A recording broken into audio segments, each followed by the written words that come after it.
Nakapula dyan lang. Nakapula ka eh.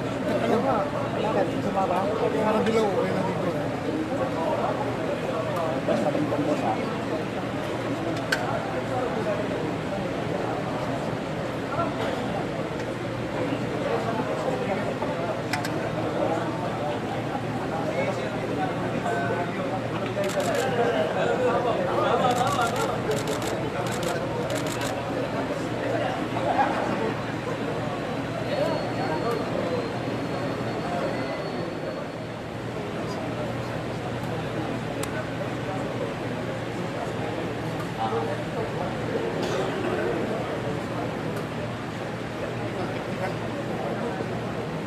Ding, dang kang ding. Ding. Ding. Ding, dang ka lang. Ako lang gusto mong bigyan makakuha. Gobyerno ka ha. Gusto ko nera. Okay. Nakapera ako ng gobyerno mo ha. Gusto ko nera. Kaso mo ha. Dito ko kaya. Dito ko kaya.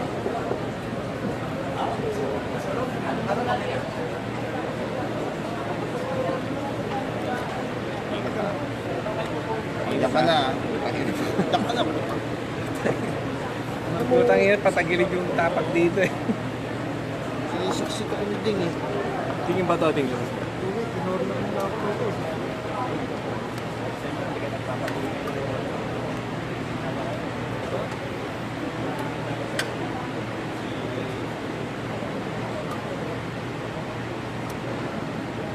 Papawisan na ito rito.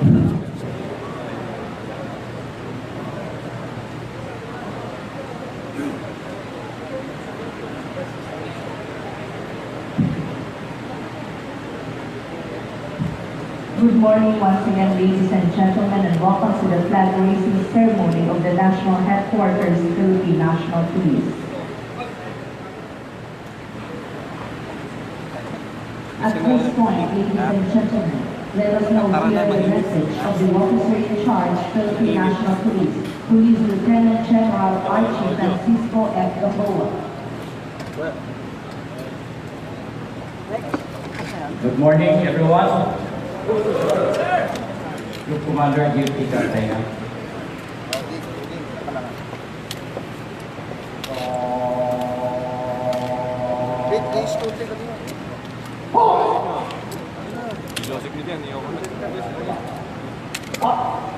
Members of the command group, Police Lieutenant General Duterte, Police Lieutenant General Guillermo,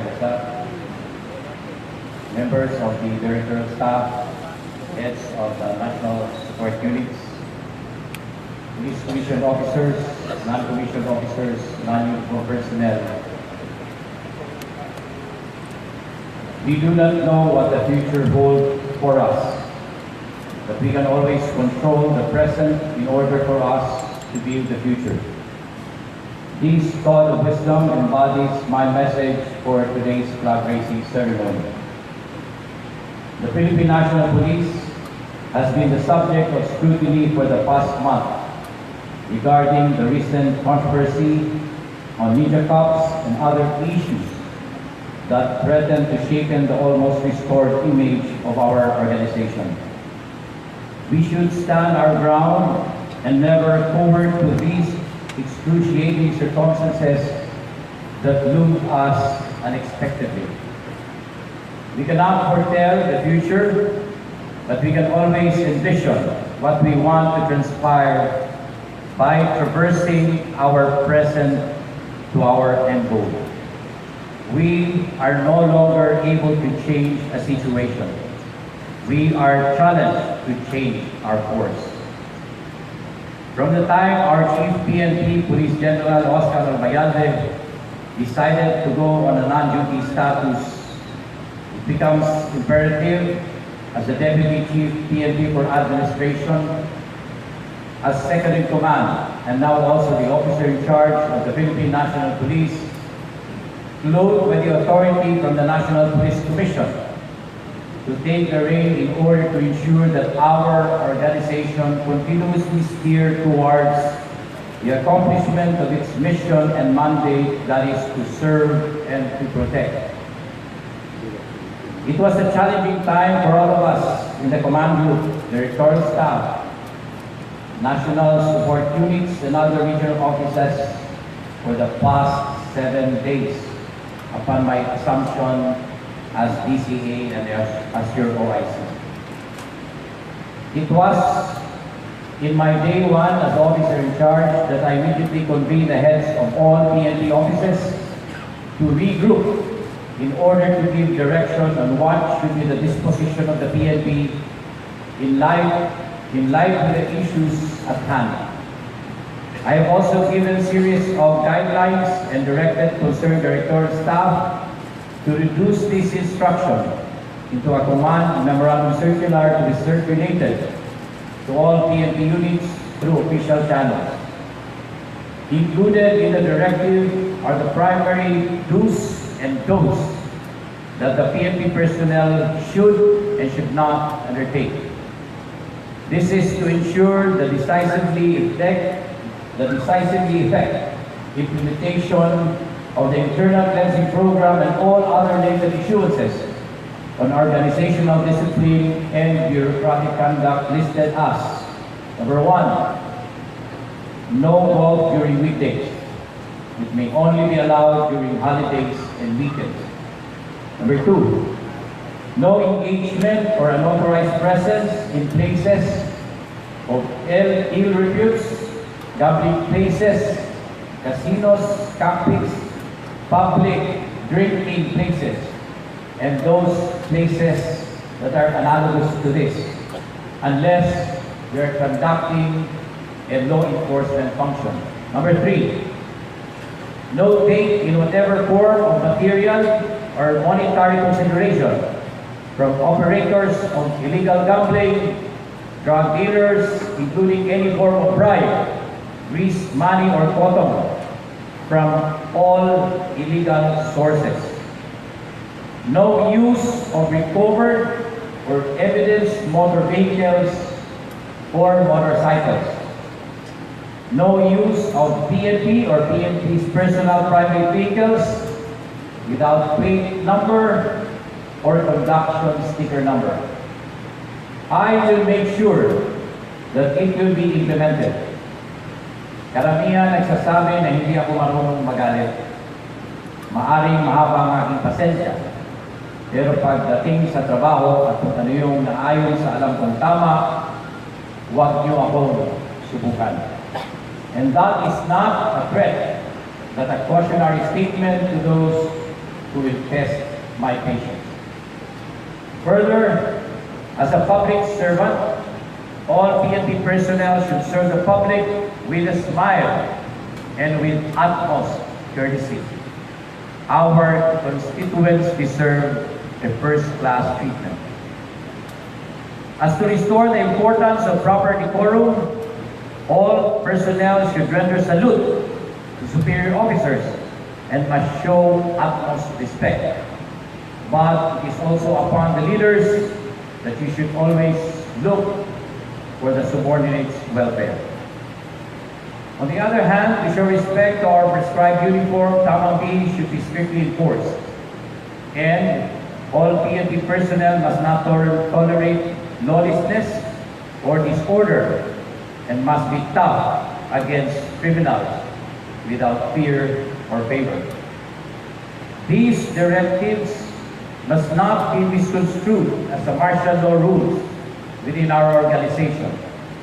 It is but proper as a uniformed personnel or being a PNP personnel, in the case of non-uniformed personnel, to follow the rules of ethical standard and proper decorum that was already in place in the government bureaucracy.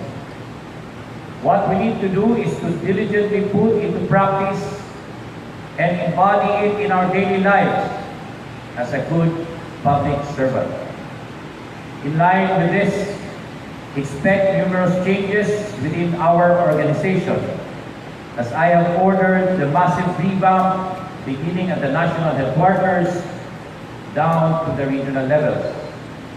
As I contemplated the things that are happening in our organization, I think that we need to have a policy review, policy improvement, policy changes or issuances of new policy if necessary, in order to identify the gray areas and to address the dysfunctional part within our process flow. I, along with the head of the directorial staff and concerned offices, began our assessment in the performance evaluation of units, assessment of performance, and establishing correct parameters that may help identify necessary actions that our lower units in the ground should focus on. We are also gearing toward the strengthening of our Internal Affairs Service. Pursuant to Section 39 of Republic Act 8551, the Internal Affairs Service, although a part of the PNP, has the attribute of an independent and autonomous unit, which empowers it to act on matters within jurisdiction without having to wait for instructions from the Chief PNP in relation to hearing police officers who are charged with cases. For now, we will just find ways to equip them with the necessary tools and beef up their personnel strength for them to fully function and implement their mandates. The past turn of events in the PNP calls for introspection. We need to start it within ourselves. Changes can be in semblance with the tides in the sea. It doesn't ripples, but just a single wave, but its strong current as caused by a multiple ripples. We cannot overcome challenges by making it smaller, but making ourselves bigger. We need to stand in unity to have a greater impact.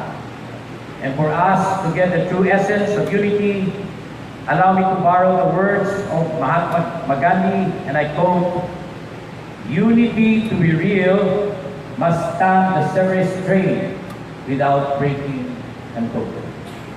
Lastly, I implore to everyone to be loyal in our respective oath. We have duties to perform. Together, we should make our family, our people, our government to be proud of us. Again, a pleasant good morning to everyone. Mabuhay ang pambansang kapulisan ng Pilipinas. Thank you very much, sir.